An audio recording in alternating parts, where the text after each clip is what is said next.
The Adventures of Sherlock Holmes by Arthur Conan Doyle. Part 7. The Adventure of the Blue Carbuncle.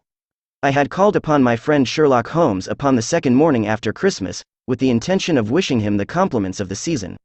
He was lounging upon the sofa in a purple dressing gown, a pipe rack within his reach upon the right, and a pile of crumpled morning papers, evidently newly studied, near at hand. Beside the couch was a wooden chair, and on the angle of the back hung a very seedy and disreputable hard felt hat, much the worse for wear, and cracked in several places. A lens and a forceps lying upon the seat of the chair suggested that the hat had been suspended in this manner for the purpose of examination. "You are engaged," said I. "Perhaps I interrupt you." "Not at all. I am glad to have a friend with whom I can discuss my results. The matter is a perfectly trivial one." He jerked his thumb in the direction of the old hat, "but there are points in connection with it which are not entirely devoid of interest and even of instruction." I seated myself in his armchair and warmed my hands before his crackling fire, for a sharp frost had set in, and the windows were thick with the ice crystals. "I suppose," I remarked, "that, homely as it looks, this thing has some deadly story linked onto it, that it is the clue which will guide you in the solution of some mystery and the punishment of some crime." No crime," said Sherlock Holmes, laughing.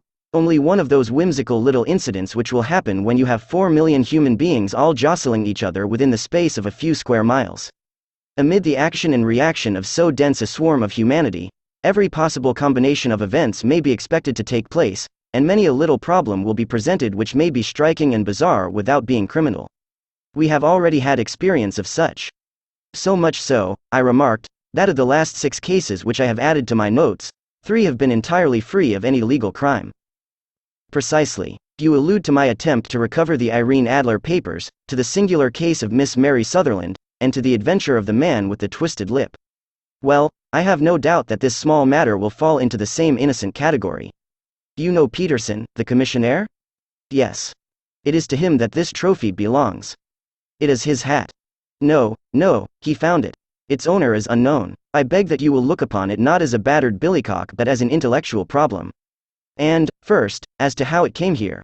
It arrived upon Christmas morning, in company with a good fat goose, which is, I have no doubt, roasting at this moment in front of Peterson's fire. The facts are these.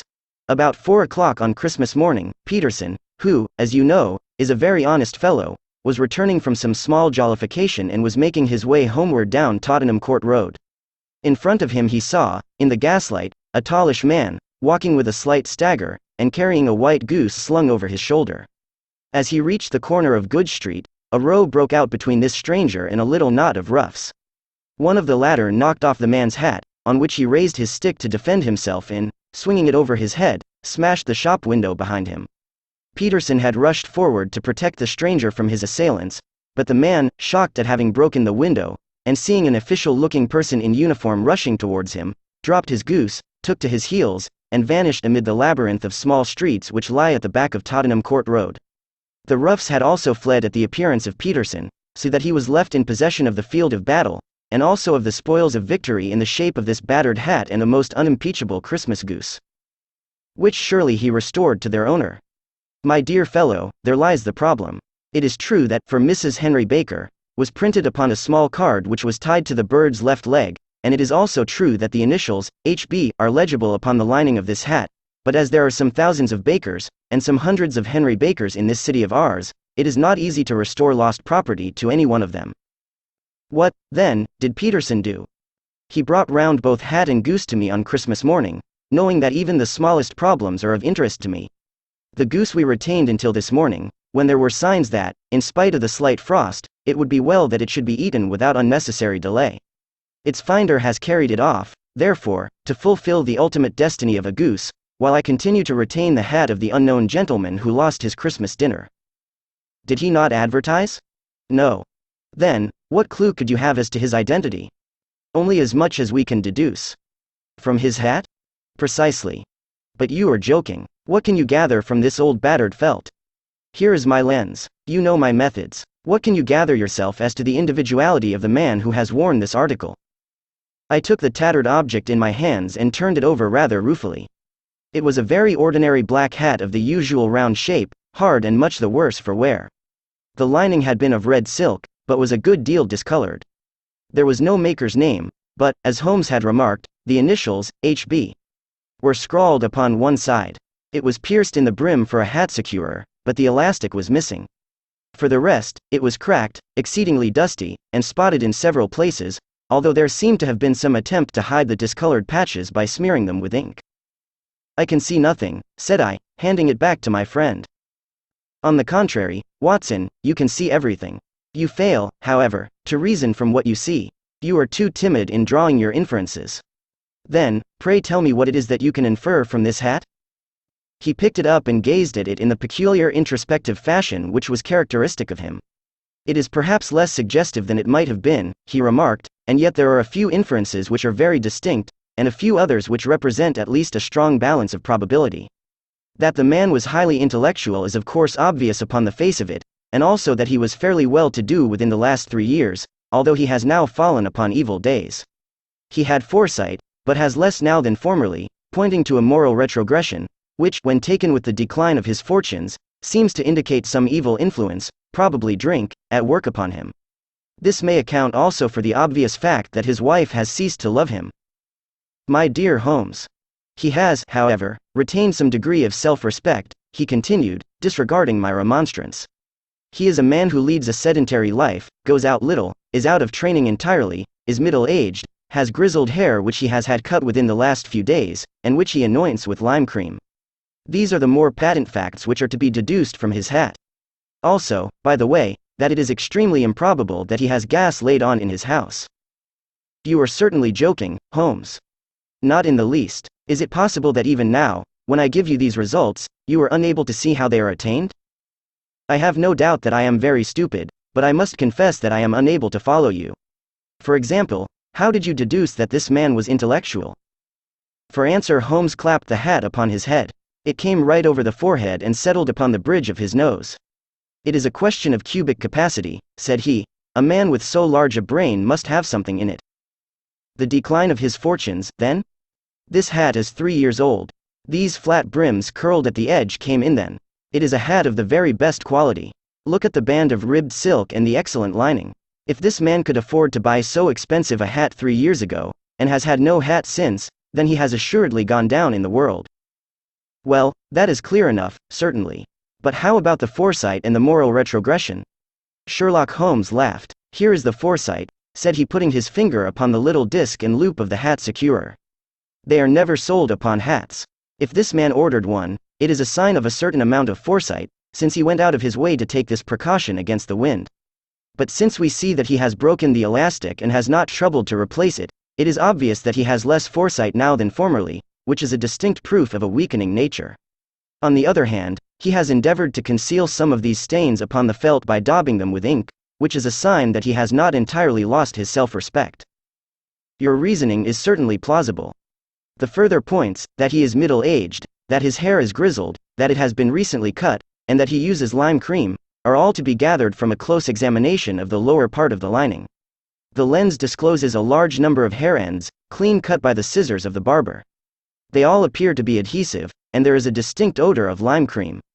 This dust, you will observe, is not the gritty, gray dust of the street but the fluffy brown dust of the house, showing that it has been hung up indoors most of the time, while the marks of moisture upon the inside are proof positive that the wearer perspired very freely, and could therefore, hardly be in the best of training.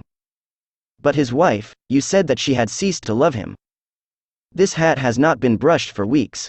When I see you, my dear Watson, with a week's accumulation of dust upon your hat, and when your wife allows you to go out in such a state, I shall fear that you also have been unfortunate enough to lose your wife's affection. But he might be a bachelor. Nay, he was bringing home the goose as a peace offering to his wife. Remember the card upon the bird's leg. You have an answer to everything. But how on earth do you deduce that the gas is not laid on in his house? One tallow stain, or even 2, might come by chance, but when I see no less than 5, I think that there can be little doubt that the individual must be brought into frequent contact with burning tallow, walks upstairs at night probably with his hat in one hand and a guttering candle in the other. Anyhow, he never got tallow stains from a gas jet. Are you satisfied? Well, it is very ingenious, said I, laughing. But since, as you said just now, there has been no crime committed, and no harm done save the loss of a goose, all this seems to be rather a waste of energy. Sherlock Holmes had opened his mouth to reply, when the door flew open, and Peterson, the commissionaire, rushed into the apartment with flushed cheeks and the face of a man who is dazed with astonishment. "The Goose, Mr. Holmes." "The Goose, sir," he gasped. "Eh? What of it, then? Has it returned to life and flapped off through the kitchen window?" Holmes twisted himself round upon the sofa to get a fairer view of the man's excited face. "See here, sir. See what my wife found in its crop." He held out his hand and displayed upon the center of the palm a brilliantly scintillating blue stone, rather smaller than a bean in size, but of such purity and radiance that it twinkled like an electric point in the dark hollow of his hand. Sherlock Holmes sat up with a whistle. "By Jove, Peterson," said he, "this is treasure trove indeed. I suppose you know what you have got?" "A diamond, sir? A precious stone. It cuts into glass as though it were putty." "It's more than a precious stone. It is the precious stone." "Not the Countess of Morcar's blue carbuncle?" I ejaculated. "Precisely so. I ought to know its size and shape, seeing that I have read the advertisement about it in the Times every day lately. It is absolutely unique, and its value can only be conjectured, but the reward offered of £1,000 is certainly not within a 20th part of the market price." £1,000? Great Lord of mercy! The commissionaire plumped down into a chair and stared from one to the other of us. "That is the reward, and I have reason to know that there are sentimental considerations in the background which would induce the Countess to part with half her fortune if she could but recover the gem." "It was lost, if I remember aright, at the Hotel Cosmopolitan," I remarked. "Precisely so, on December 22, just 5 days ago. John Horner, a plumber, was accused of having abstracted it from the lady's jewel case. The evidence against him was so strong that the case has been referred to the assizes. I have some account of the matter here, I believe." He rummaged amid his newspapers, glancing over the dates, until at last he smoothed one out, doubled it over, and read the following paragraph. "Hotel Cosmopolitan jewel robbery. John Horner, 26, plumber, was brought up upon the charge of having upon the 22nd inst. abstracted from the jewel case of the Countess of Morcar the valuable gem known as the blue carbuncle. James Ryder, upper attendant at the hotel, gave his evidence to the effect that he had shown Horner up to the dressing room of the Countess of Morcar upon the day of the robbery in order that he might solder the second bar of the grate, which was loose. He had remained with Horner some little time, but had finally been called away. On returning, he found that Horner had disappeared, that the bureau had been forced open, and that the small morocco casket in which, as it afterwards transpired, the Countess was accustomed to keep her jewel, was lying empty upon the dressing table. Ryder instantly gave the alarm, and Horner was arrested the same evening. But the stone could not be found either upon his person or in his rooms. Catherine Cusick, maid to the Countess, deposed to having heard Ryder's cry of dismay on discovering the robbery, and to having rushed into the room, where she found matters as described by the last witness. Inspector Bradstreet, B Division, gave evidence as to the arrest of Horner, who struggled frantically, and protested his innocence in the strongest terms. Evidence of a previous conviction for robbery having been given against the prisoner, the magistrate refused to deal summarily with the offense, but referred it to the assizes. Horner, who had shown signs of intense emotion during the proceedings, fainted away at the conclusion and was carried out of court. So much for the police court," said Holmes thoughtfully, tossing aside the paper. "The question for us now to solve is the sequence of events leading from a rifled jewel case at one end to the crop of a goose in Tottenham Court Road at the other. You see, Watson, our little deductions have suddenly assumed a much more important and less innocent aspect. Here is the stone. The stone came from the Goose, and the Goose came from Mr. Henry Baker, the gentleman with the bad hat and all the other characteristics with which I have bored you. So now we must set ourselves very seriously to finding this gentleman and ascertaining what part he has played in this little mystery. To do this, we must try the simplest means first, and these lie undoubtedly in an advertisement in all the evening papers. If this fail, I shall have recourse to other methods. What will you say? Give me a pencil and that slip of paper. Now, then, found at the corner of Good Street, a goose and a black felt hat. Mr. Henry Baker can have the same by applying at 6:30 this evening at 221B, Baker Street. That is clear and concise.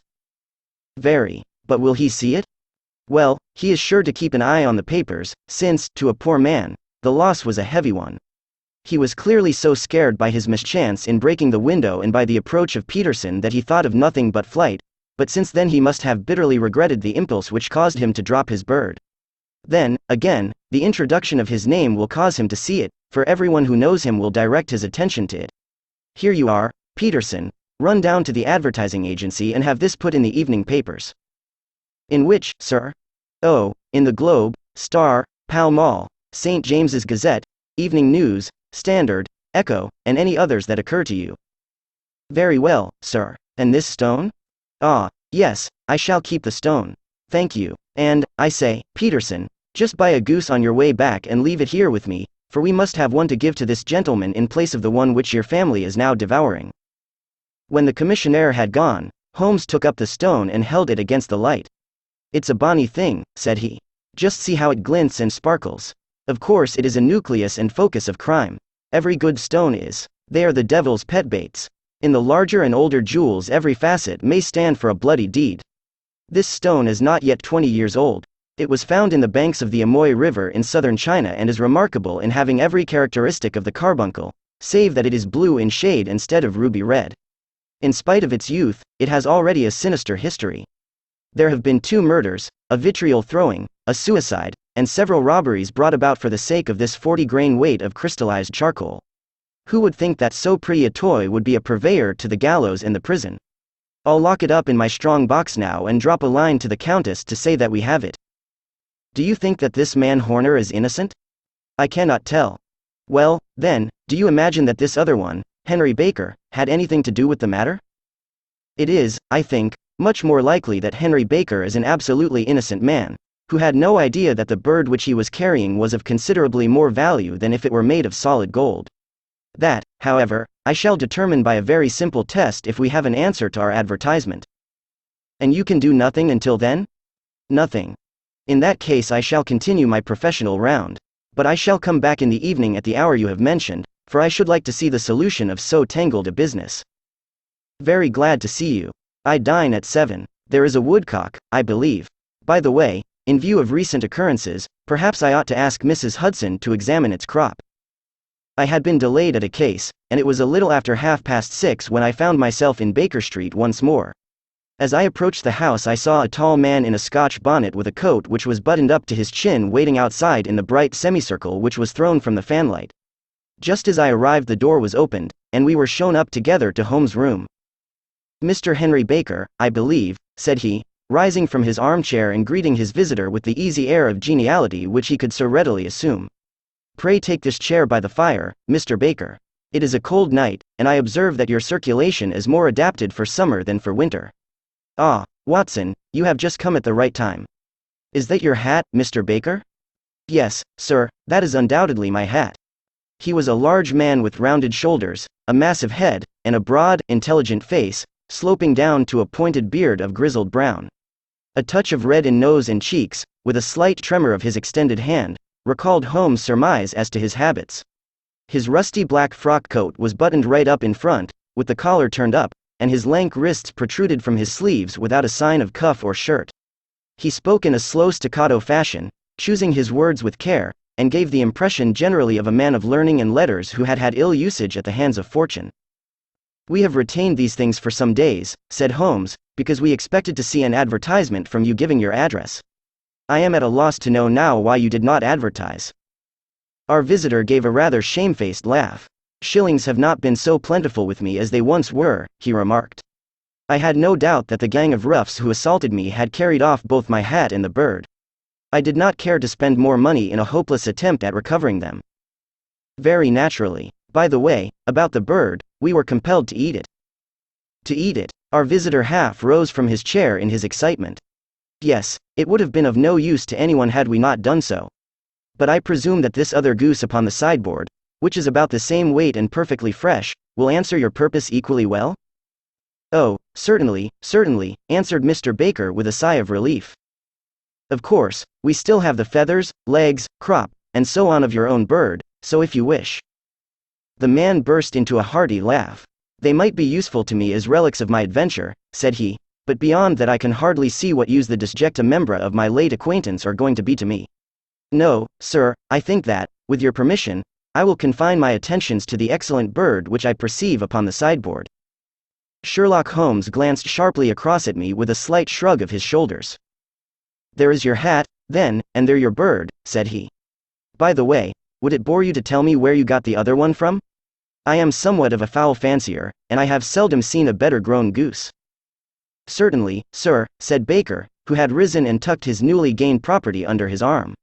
There are a few of us who frequent the Alpha Inn, near the museum. We are to be found in the museum itself during the day, you understand. This year our good host, Windigate by name, instituted a goose club, by which, on consideration of some few pence every week, we were each to receive a bird at Christmas. My pence were duly paid, and the rest is familiar to you. I am much indebted to you, sir, for a Scotch bonnet as fitted neither to my years nor my gravity. With a comical pomposity of manner he bowed solemnly to both of us and strode off upon his way. So much for Mr. Henry Baker, said Holmes when he had closed the door behind him. It is quite certain that he knows nothing whatever about the matter. Are you hungry, Watson? Not particularly. Then I suggest that we turn our dinner into a supper and follow up this clue while it is still hot. By all means. It was a bitter night, so we drew on our ulsters and wrapped cravats about our throats. Outside, the stars were shining coldly in a cloudless sky, and the breath of the passers-by blew out into smoke like so many pistol shots. Our footfalls rang out crisply and loudly as we swung through the Doctors' Quarter, Wimpole Street, Harley Street, and so through Wigmore Street into Oxford Street. In a quarter of an hour we were in Bloomsbury at the Alpha Inn, which is a small public house at the corner of one of the streets which runs down into Holborn.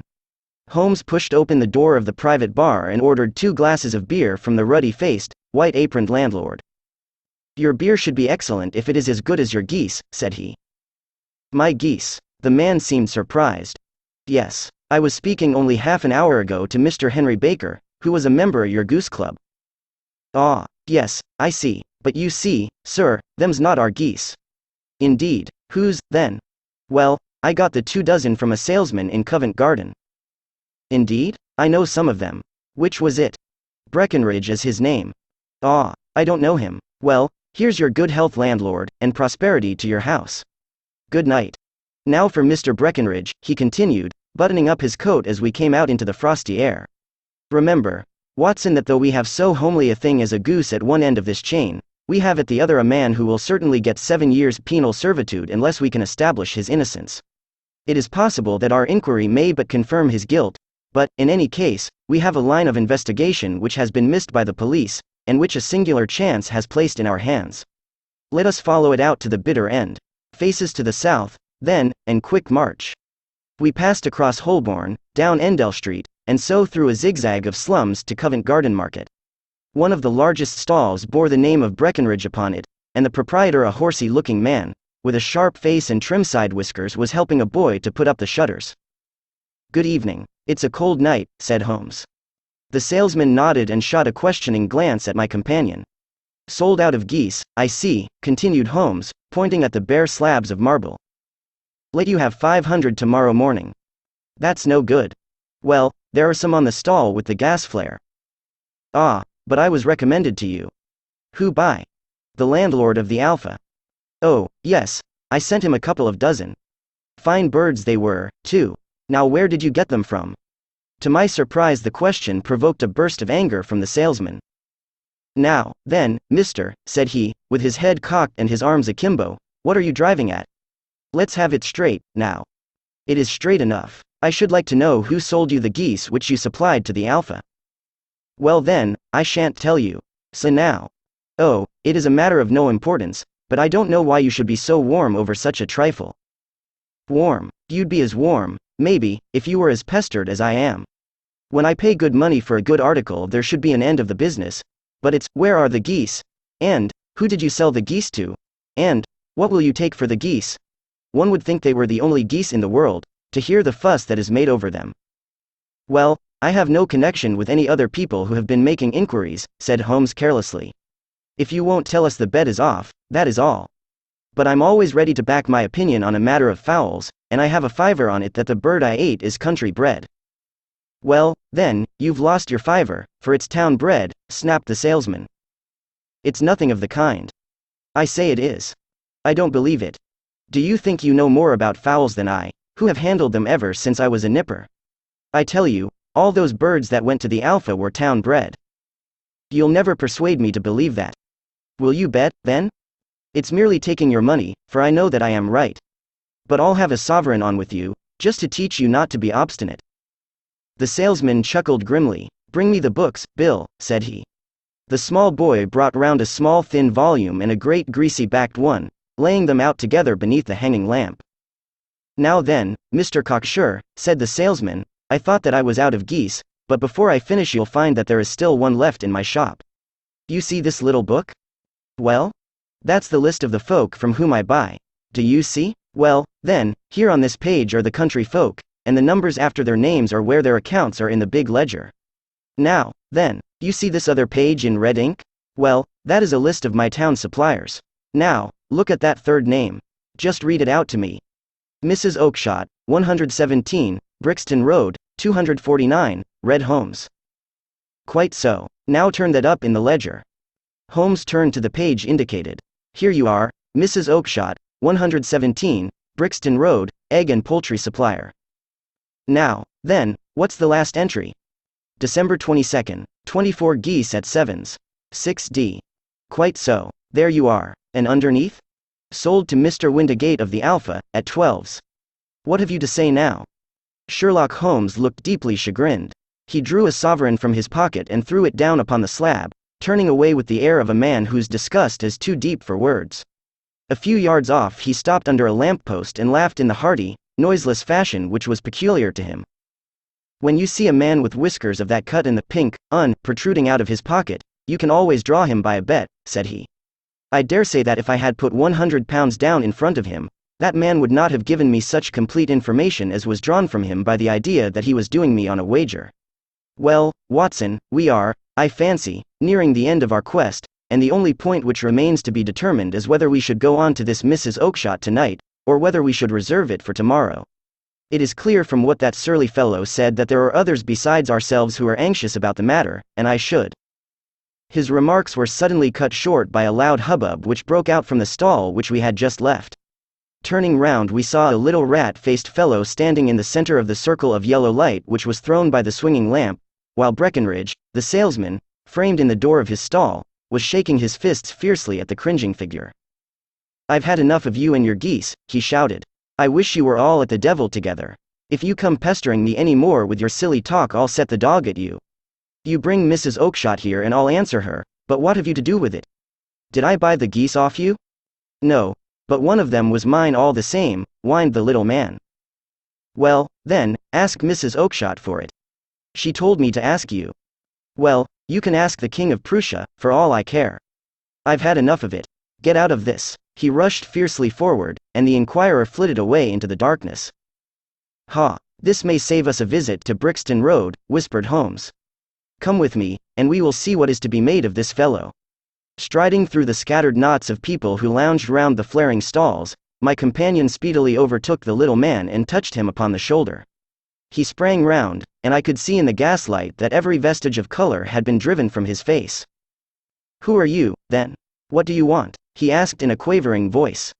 "You will excuse me," said Holmes blandly, "but I could not help overhearing the questions which you put to the salesman just now. I think that I could be of assistance to you." "You? Who are you? How could you know anything of the matter?" "My name is Sherlock Holmes. It is my business to know what other people don't know." "But you can know nothing of this?" "Excuse me, I know everything of it. You are endeavoring to trace some geese which were sold by Mrs. Oakshott, of Brixton Road, to a salesman named Breckenridge, by him in turn to Mr. Windigate, of the Alpha, and by him to his club, of which Mr. Henry Baker is a member." "Oh, sir, you are the very man whom I have longed to meet," cried the little fellow with outstretched hands and quivering fingers. "I can hardly explain to you how interested I am in this matter." Sherlock Holmes hailed a four-wheeler which was passing. "In that case we had better discuss it in a cozy room rather than in this wind-swept marketplace," said he. "But pray tell me, before we go farther, who it is that I have the pleasure of assisting." The man hesitated for an instant. "My name is John Robinson," he answered with a sidelong glance. "No, no, the real name," said Holmes sweetly. "It is always awkward doing business with an alias." A flush sprang to the white cheeks of the stranger. "Well then," said he, "my real name is James Ryder." "Precisely so, head attendant at the Hotel Cosmopolitan. Pray step into the cab, and I shall soon be able to tell you everything which you would wish to know." The little man stood glancing from one to the other of us with half-frightened, half-hopeful eyes, as one who is not sure whether he is on the verge of a windfall or of a catastrophe. Then he stepped into the cab, and in half an hour we were back in the sitting room at Baker Street.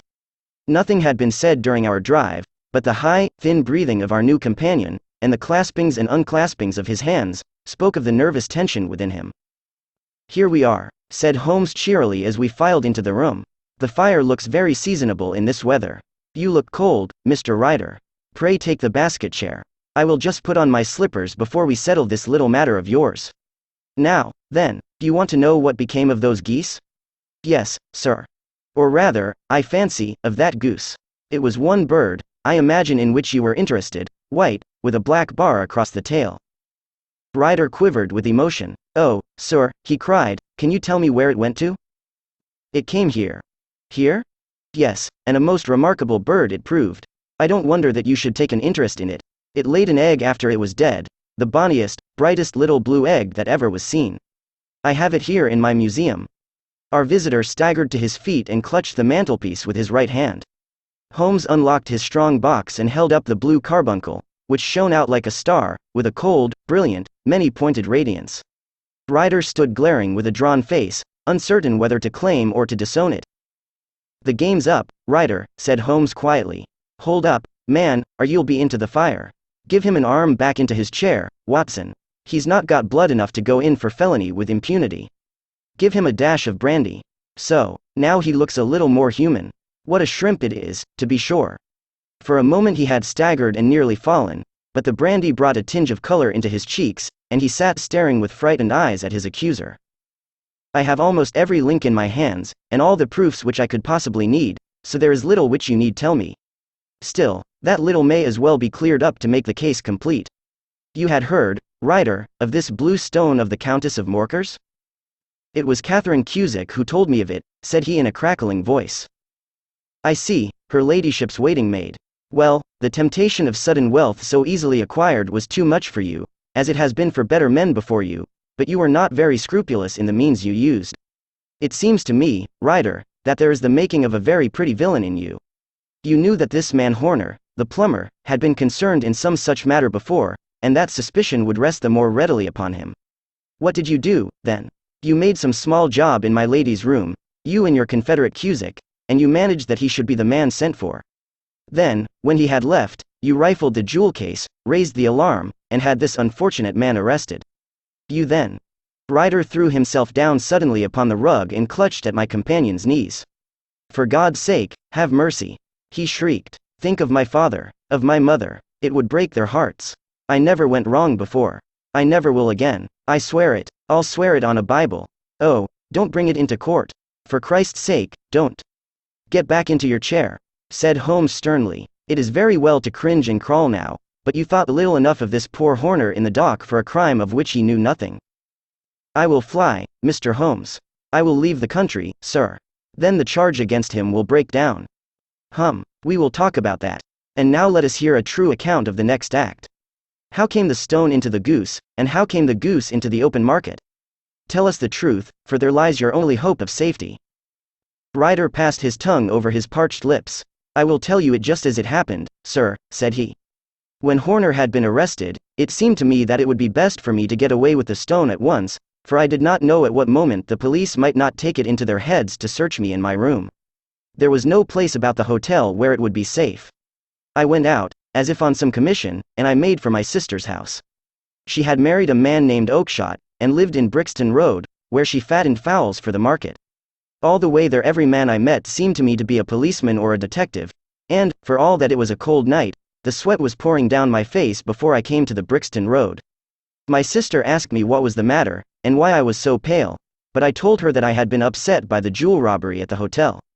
Then I went into the backyard and smoked a pipe and wondered what it would be best to do.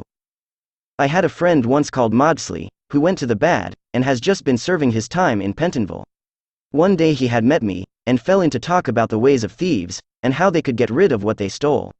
I knew that he would be true to me, for I knew one or two things about him, so I made up my mind to go right on to Kilburn, where he lived, and take him into my confidence. He would show me how to turn the stone into money, but how to get to him in safety. I thought of the agonies I had gone through in coming from the hotel. I might at any moment be seized and searched, and there would be the stone in my waistcoat pocket. I was leaning against the wall at the time and looking at the geese which were waddling about round my feet, and suddenly an idea came into my head which showed me how I could beat the best detective that ever lived. My sister had told me some weeks before that I might have the pick of her geese for a Christmas present, and I knew that she was always as good as her word. I would take my goose now, and in it I would carry my stone to Kilburn. There was a little shed in the yard, and behind this I drove one of the birds, a fine big one, white, with a barred tail. I caught it, and prying its bill open, I thrust the stone down its throat as far as my finger could reach. The bird gave a gulp, and I felt the stone pass along its gullet and down into its crop. But the creature flapped and struggled, and out came my sister to know what was the matter. As I turned to speak to her, the brute broke loose and fluttered off among the others. "Whatever were you doing with that bird, Jem?" says she. "Well," said I, "you said you'd give me one for Christmas, and I was feeling which was the fattest." "Oh," says she, "we've set yours aside for you, Jem's bird, we call it. It's the big white one over yonder. There's 26 of them, which makes one for you, and one for us, and 2 dozen for the market." "Thank you, Maggie," says I, "but if it is all the same to you, I'd rather have that one I was handling just now." "The other is a good 3 pound heavier," said she, "and we fattened it expressly for you." "Never mind, I'll have the other, and I'll take it now," said I. "Oh, just as you like," said she, a little huffed. "Which is it you want, then?" "That white one with the barred tail, right in the middle of the flock." "Oh, very well, kill it and take it with you." Well, I did what she said, Mr. Holmes, and I carried the bird all the way to Kilburn. I told my pal what I had done, for he was a man that it was easy to tell a thing like that to. He laughed until he choked, and we got a knife and opened the goose. My heart turned to water, for there was no sign of the stone, and I knew that some terrible mistake had occurred. I left the bird, rushed back to my sister's, and hurried into the backyard. There was not a bird to be seen there. "Where are they all, Maggie?" I cried. "Gone to the dealers, Jem." "Which dealers?" "Breckenridge, of Covent Garden." "But was there another with a barred tail?" I asked, "the same as the one I chose?" "Yes, Jem. There were 2 barred-tailed ones, and I could never tell them apart." "Well, then, of course I saw it all, and I ran off as hard as my feet would carry me to this man Breckenridge, but he had sold the lot at once, and not one word would he tell me as to where they had gone. You heard him yourselves tonight. Well, he has always answered me like that. My sister thinks that I am going mad. Sometimes I think that I am myself. And now I am myself a branded thief, without ever having touched the wealth for which I sold my character. God help me, God help me," he burst into convulsive sobbing, with his face buried in his hands. There was a long silence, broken only by his heavy breathing and by the measured tapping of Sherlock Holmes' finger-tips upon the edge of the table. Then my friend rose and threw open the door. "Get out," said he. "What, sir? Oh, heaven bless you. No more words. Get out." And no more words were needed. There was a rush, a clatter upon the stairs, the bang of a door, and the crisp rattle of running footfalls from the street. "After all, Watson," said Holmes, reaching up his hand for his clay pipe, "I am not retained by the police to supply their deficiencies. If Horner were in danger it would be another thing, but this fellow will not appear against him, and the case must collapse. I suppose that I am commuting a felony, but it is just possible that I am saving a soul. This fellow will not go wrong again, he is too terribly frightened. Send him to jail now, and you make him a jail bird for life. Besides, it is the season of forgiveness. Chance has put in our way a most singular and whimsical problem, and its solution is its own reward. If you will have the goodness to touch the bell, doctor, we will begin another investigation, in which, also a bird will be the chief feature."